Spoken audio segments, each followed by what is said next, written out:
হাতে ক্রমশই যেন সময় কমছে আমাদের। সারাদিনে এতটুকু শান্তিতে বিশ্রামের জো নেই। সকালে ঘুম থেকে উঠেই বাড়ির ছোটদের স্কুল কলেজ থেকে বড়দের অফিস বা অন্য কর্মক্ষেত্রে সারাদিন বড়ই ফাস্ট লাইফ আমাদের। আর এর সঙ্গে তাল মিলিয়েই আমাদের সঙ্গী হয়ে উঠেছে ফাস্ট ফুড। মানুষের বিপুল চাহিদার যোগান দিতে গড়ে উঠেছে বিশাল ফাস্ট ফুড ইন্ডাস্ট্রি। আর মানুষের অতিরিক্ত এই চটজলদি মুখরোচক ফাস্টফুডের প্রতি আসক্তি ও নির্ভরতা দেখে প্রমাদ গুনছেন চিকিৎসক থেকে পুষ্টিবিজ্ঞানী সকলেই। কারণ একটা বিরাট অংশের মানুষের বদহজমের পাশাপাশি ডায়াবেটিস, হার্টের রোগ বাড়ছে ফাস্টফুডের কারণে। ওবেসিটির পাশাপাশি বাড়ছে কিডনির রোগও। আর এটা গোটা বিশ্বজুড়েই সত্যি।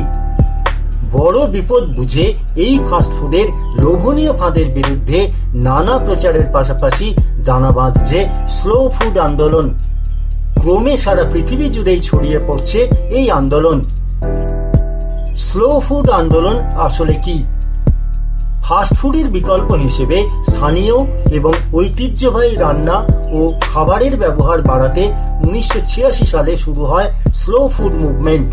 ইতালির ফাস্ট ফুড চেনগুলোর বিরুদ্ধে লড়াই চালাতে গিয়ে এর সূচনা করেন কার্লো পেত্রিনি।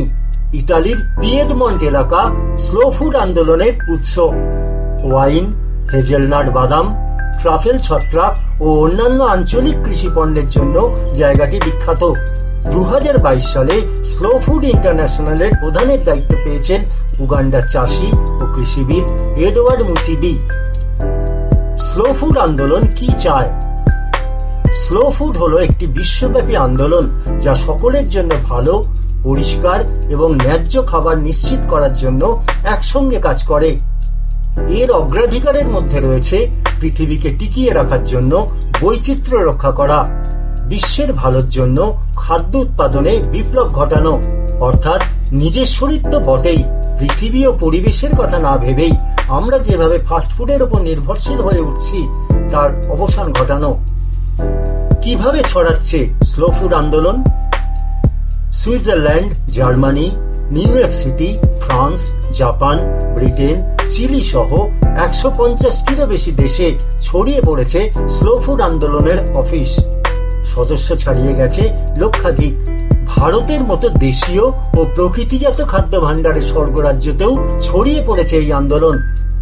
তাই আজ থেকেই নিজের ও প্রকৃতির ভালোর জন্য ফাস্টফুড ছেড়ে হাত বাড়ান স্থানীয় এবং চিরকালীন ঐতিহ্যবাহী রান্না ও খাবারের দিকে। খোঁজ খবরে এই ভিডিওটি দেখার জন্য আপনাকে ধন্যবাদ। সমাজ সংস্কৃতি থেকে বিনোদন বা লাইফস্টাইলের নানা বিষয় নিয়ে নানা তথ্য থাকছে খোঁজ খবরের ছোট ছোট ভিডিওতে। যারা এইরকম আরো ভিডিও পেতে চান তারা অবশ্যই আমাদের চ্যানেলটিকে সাবস্ক্রাইব করে রাখুন।